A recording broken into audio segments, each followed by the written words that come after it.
इस वीडियो में हम लोग क्लास 7 विज्ञान विषय का मॉडल सेट 5 सॉल्व करने वाला हैं। मॉडल सेट 1 से लेकर 4 तक का वीडियो पहले ही बना चुके हैं। अगर आप नहीं देखे हैं तो कमेंट बॉक्स में लिंक दिया हुआ है, वहाँ से जाकर देख सकते हैं। तो चलिए बिना समय गवाए वीडियो को स्टार्ट करते हैं। जैसे कि पता है आप सभी को कि एग्जाम में मॉडल सेट से ही क्वेश्चन पूछता है, ठीक है। तो आपसे बोल रहे थे कि मॉडल सेट का वीडियो लाइए, तो मॉडल सेट का वीडियो लेकर हाजिर है। तो चलिए पहला सवाल सॉल्व करते हैं। रिक्त स्थानों की पूर्ति कीजिए। समतल दर्पण में हमेशा डैश प्रतिबिंब बनता है, तो हमेशा है ना आभासी प्रतिबिंब बनता है, ठीक है।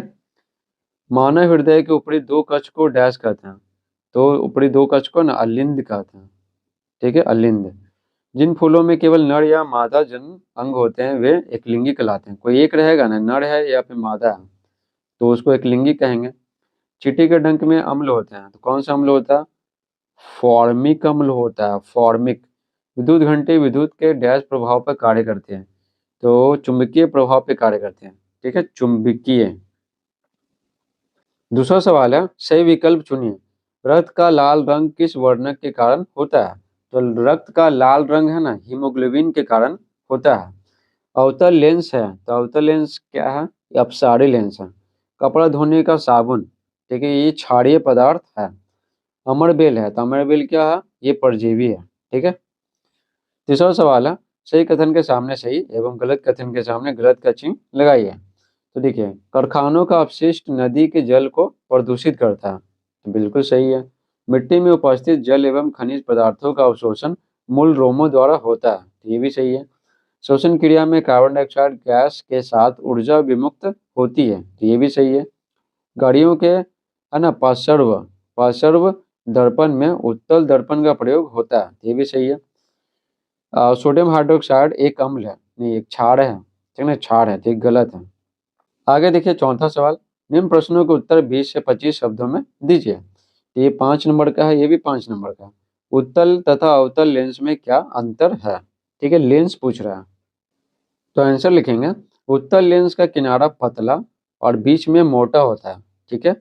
उत्तल लेंस इस तरह से होता है, ऐसे होता है। तो क्या यहाँ पे देखिए बीच में क्या मोटा है और किनारे में यहाँ पे क्या पतला है। तो वही बोला गया है, उत्तल लेंस का किनारा पतला और बीच में मोटा होता है। जब प्रकाश पड़ता है तो अंदर की ओर मुड़ जाता है। तो देखिए इस तरह से होता है, इस तरह से मान लेते हैं, आपको बताते हैं, ठीक है। ये हो गया हमारा क्या उत्तल लेंस। जब प्रकाश पड़ता है ना, ऐसे जैसे प्रकाश पड़ा, ठीक है, तो सब क्या होता है ना, सब मुड़ जाता है। यहाँ पे एक बिंदु पे ना सब के सब क्या होता है, मिल जाता है, ठीक है। यहाँ पे तो वही बोला गया है यहाँ पे ना कि जब प्रकाश पड़ता है तो अंदर की ओर मुड़ जाता है, ठीक है। आगे देखिए, अवतल लेंस का किनारा मोटा और बीच में पतला होता है। अवतल लेंस इस तरह से होता है, यहाँ पे बड़ा बना के दिखाते हैं आपको, ठीक है, इस तरह से होता है। तो बीच में देख रहे ये पतला है और किनारे में क्या है, मोटा है। ये किनारा, ये किनारा। और अवतल लेंस में क्या होता है ना कि जब ये प्रकाश की किरणें पड़ती है ना, ठीक है, किरणें पड़ती हैं, किरणें पड़ा तो ये क्या होता है ना, ये फैल जाता है, ठीक है। किरणें पड़ा ये फैल जाता है, समझे। तो ये किरण ये वाला और ये वाला देख रहे हैं फैल गया। इसलिए यहाँ पे क्या लिखा हुआ, जब प्रकाश की किरण पड़ती है तो किरण बाहर की ओर, ठीक है ना, बाहर की ओर चली जाती है। तो ये किरण क्या है, ये किरण और ये वाला किरण आपको दिख रहा होगा बाहर की ओर चला गया। तो आई होप समझ में आ गया होगा। उसके बाद देखिए दूसरा, रेशम के कीट के जीवन चक्र का एक रेखा चित्र बना, ठीक है, किताब में एकदम साफ से दिया हुआ। अगर इसका चित्र देखना चाहते हैं तो आप अपनी किताब में देखिएगा, बहुत ही अच्छे से दिया हुआ। तो देखिए इस तरह से दिया हुआ है, थोड़ा गंदा गंदा तो लग ही रहा है, इसलिए आपको पहले ही बोल दिए कि किताब में से देख लीजिएगा, ठीक है। तो इसको आप किताब में से ही देख लीजिएगा। पांचवा सवाल देखिए, निम्न प्रश्न का उत्तर 40 से 50 शब्दों में दीजिए। ये 10 नंबर का है, ठीक है। अपशिष्ट पदार्थ क्या है? इन्हें हमारे शरीर से बाहर निकालने वाले उत्सर्जन अंगों के नाम लिखिए।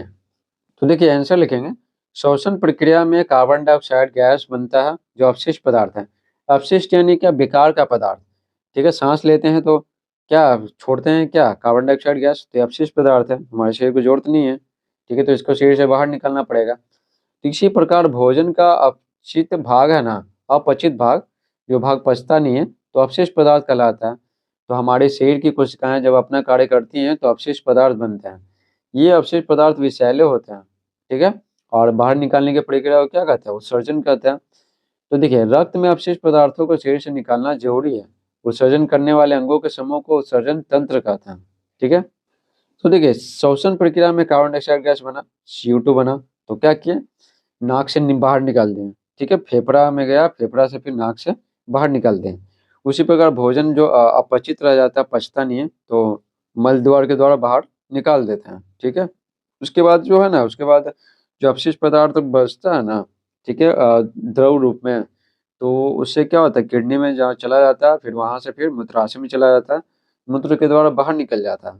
ठीक है, गैसीय रूप में भी अपशिष्ट पदार्थ है, ठोस रूप में भी है और द्रव रूप में भी है। तो देखिए उत्सर्जन करने वाले अंगों के समूह को उत्सर्जन तंत्र कहते हैं, जैसे गुर्दा यानी किडनी, मूत्राशय, ठीक है, मूत्र नली, ठीक है, मूत्र नली उत्सर्जन के अंग हैं। ठीक है, तो आई होप समझ में आ गया होगा। इस प्रकार से मॉडल सेट 5 समाप्त होता है। Thanks for watching.